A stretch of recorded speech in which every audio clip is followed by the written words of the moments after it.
look at this picture of Mother Teresa, take a moment and notice what you feel. Just notice what sensations arise in your body, remembering what she stood for, what she did, how she gave up everything to help others. Do you feel good? Do you feel soft and warm? Maybe a little teary? Now notice what happens as the image changes. Notice what changes in your body. How do you feel now? How have your sensations changed? Still warm and fuzzy?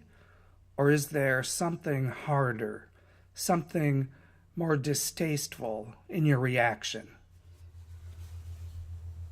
Your reactions to those two images were determined by your values. We'll talk in a moment about that. But for now, just notice how you felt. Hey, good to see you again. Larry Kessler here with the third in a series of talks on why healers and spiritual teachers have trouble making money and what they can do about it in my workshop, Abundance, the Healer's Way of Attraction. If you missed the first two videos, well, that's a shame. So sad. People have fainted in ecstasy after watching them. Nah, just kidding. But you'll be able to find the links to them at the end of this. I originally created this workshop for shamans, healers, spiritual teachers, and body workers. Over the years, I've noticed that they, as a group, seem to lack the ability to make a decent living doing what they love doing. And because I was in the same boat, I went on a quest to find out what's up with that. What's the truth about money? So I threw out all the secrets the leaders in the spiritual wealth business go on about, and went on a series of journeys with a group of shamans. We made some amazing discoveries, and the spirits showed us ways of healing our problems that turned out to apply to anyone who has difficulty making a living. If I had to sum up what we learned, it's this: your relationship to money needs to change. As I've taught this workshop across the United States and Canada over the last 4 years, people from all walks of life have taken it. Coaches, psychologists, marketers, day traders, real estate agents, college students, and many, many others. I found that so many people, no matter what they're doing, have the same issues with money that healers and spiritual teachers do. What's interesting is a lot of people who've taken the workshop didn't even have money issues. And guess what? Their relationships with money change too. Even when you make money, it can either be a blessing in your life or it can be a curse. It all depends on your relationship to it. This workshop isn't really about money. It's about your values. The value of your relationship to something higher and the value of your relationship with money. So how did you respond to those two images at the start of the video? Were your responses to each image different? The changes in your feelings give you a clue about your values. And what are values? Simply put, a value is what is important to you. Values are deep feelings you aren't aware of. They are vague and nebulous, yet they act as guiding principles in your life. From a deep level within, they organize your thoughts and emotions, direct your actions to move towards or away from opportunities, and act behind the scenes to motivate you in everything you do. Values don't depend on what you do, whether you love what you do or hate what you do. Values still determine whether or not you'll make money at it. Values act like beliefs, but unlike beliefs, they can't be articulated easily. In fact, a value can even conflict with a belief you hold. For instance, you may have a value that says, money is bad, and a belief that money is neither good nor bad, it's okay. Something you may have heard at a wealth seminar and intellectually decided is true. When a value, money is bad, conflicts with a belief, money is okay, the value will trump the belief and win out.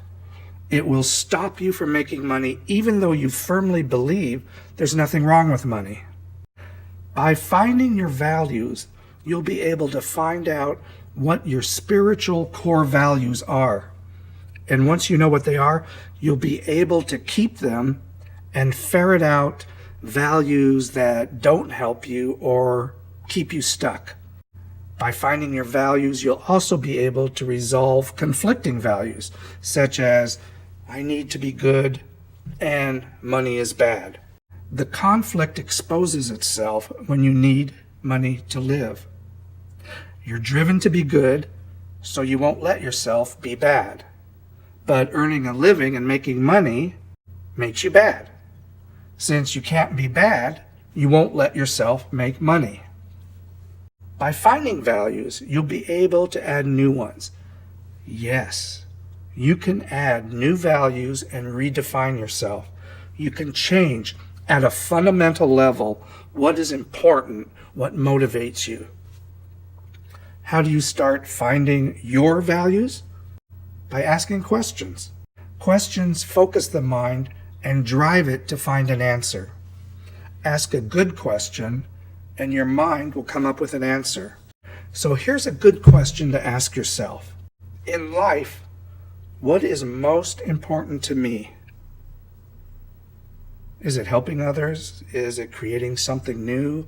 Maybe writing or music or a piece of art? Please hit the pause button and really give your mind some time to find the answer to that question.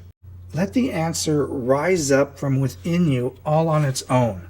Don't just blurt out an answer off the top of your head. Do this for the following questions too. Now ask this: how important is money to me? If it's important, then ask, what does money help me do? How does it help my passion? What more could I do if I had more money? And if it's not important, then ask, how does not having money help me in what I do? Does not having money help me in any way? Now ask yourself, how could I help more people if I had more money? I hope you go back over those questions and really spend some time with them. Asking questions like these will go a long way in helping you to examine your values. And only by examining your values will you be able to change them. What are some of the ways you can change your values? One way is to take a look at who you admire. Who has been a hero to you? If you're a healer, is Mother Teresa someone you hold in esteem? Or how about St. Francis? Both of them were good-hearted and noble, and both of them sacrificed their lives in order to help other people. And after giving up everything, they were only able to help relatively few people, those who came into contact with them. Is that really the best way? I'm not saying you shouldn't admire them. I mean, after all, they're saints. But what about Warren Buffett and Bill Gates? They founded the Bill and Melinda Gates Foundation. And Bill Gates, as of May 2013, has donated over $28 billion to the foundation to help reduce poverty and enhance healthcare around the globe.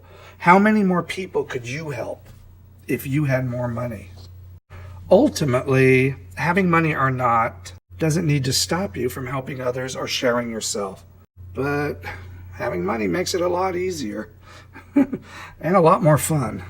So, in Abundance, the Healer's Way of Attraction, we spend a good chunk of time working on values. You will keep those that serve you, resolve conflicting values, and add values that will help you.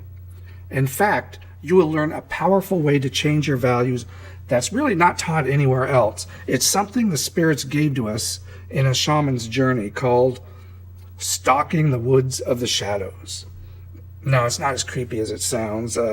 It's a series of shamanic journeys that can permanently transform your values. Just between you and me, these journeys can also be used to shape future events in your life. Wouldn't that be cool? Now, for those of you who aren't familiar with shamans or journeying, don't worry, you won't have any trouble. As long as you can picture something in your mind, you'll do just fine. So, to sum it all up, this workshop isn't really about money. If you love what you do, whether it's healing, teaching, helping others, or creating something new, if you are truly devoted to helping the planet and the people on it, if this is your life, then this workshop is really about saving your life. And if that interests you, then just click on the links below to find out more about the workshop and how you can be a part of it. You'll also be able to find the other 2 videos I did on the workshop that will tell you even more about what we do. I'd like to leave you with a few more thoughts and questions. I hope they'll give you a sense of just how different this workshop is from others like it. While looking at and healing beliefs and values are the bones of this workshop, the answers to these questions, and you will get them, form the heart of it. What if money is actually a spirit? What if it's a being that has consciousness, feelings, and gifts to give? What if money is something that is sacred and has been trampled into dirt? If you feel superior to that spirit, or if you have demonized it at some level, whether you're aware of it or not, how is that spirit going to look at you? How will it behave towards you? But what if it reached out to you? What if it came close to you and wanted to meet you and get to know you? Would you say yes and go meet it? Go find out who it truly is? If you take this workshop, you will find the answers to those questions. Or will you say, no, I'm not interested? How will that spirit react to you then? If you don't take the workshop, you'll find out the answer to that question. So, thank you for spending some time with me. I hope you got something of value from these talks. For those of you who have taken other workshops from me, like the Secret Teachings of Hawaii or my Family Constellations, I hope to see you again. And if I haven't met you, well, I look forward to it. So take care and mahalo. Oh, and don't forget to check out the links down below and share it with anybody you think could use a little more abundance in their life.